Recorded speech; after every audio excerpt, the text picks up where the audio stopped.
Dear friends, maths గురు business school నా YouTube ఛానల్కి స్వాగతం.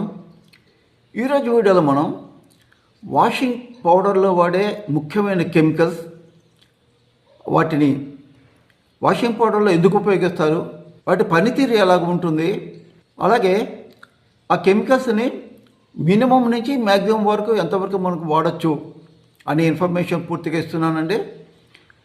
ఈ సమాచారం మీకు వాషింగ్ పౌడర్ సొంతంగా ఫామ్లో తయారు చేసుకోవడానికి ఎంతగానో ఉపయోగపడుతుందని నా వీడియో కనుక నచ్చితే తప్పకుండా లైక్ చేయండి, మీ ఫ్రెండ్స్తో షేర్ చేసుకోండి, అలాగే సబ్స్క్రైబ్ చేసుకోండి, పక్కన బెల్ ఐకాన్ నొక్కండి.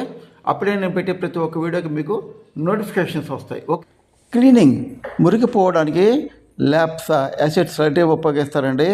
ఇది 90% ప్యూరిటీ. దీన్ని మినిమం 5% నుంచి మ్యాక్సిమం 28% వరకు వాడచ్చు. SLES ఇది నొరగ రావడానికి ఉపయోగిస్తారండి. దీని మినిమం 1% నుంచి 10% వరకు వాడచ్చు. సోడా యాష్ లైట్, దీన్ని వాషింగ్ సోడా అని కూడా అంటారు. ఇది వాటర్ని శుభ్రం చేస్తుందండి. అలాగే ల్యాప్సా యొక్క క్లీనింగ్ పవర్ని పెంచుతుంది. దీన్ని 10% నుంచి మ్యాక్సిమం 50% వరకు వాడుకోవచ్చు. సోడియం సల్ఫేట్, ఇది వాషింగ్ పౌడర్ని పొడిగా ఉంచడానికి వాడతారు. దీన్ని 10% నుంచి 30% వరకు వాడవచ్చు. బట్టలు రంగు పోకుండా ఉండడం కోసం మన ఇంట్లో వాడే ఉప్పునే వాడచ్చండి. దీని మినిమం 5% నుంచి మ్యాక్సిమం 20% వరకు వాడచ్చు. వాషింగ్ పౌడరు ఉండలు కట్టకుండా ఉండడం కోసం జీ సాల్ట్ అనే కెమికల్ వాడతారు. దీన్ని 10% నుంచి 20% వరకు వాడచ్చు.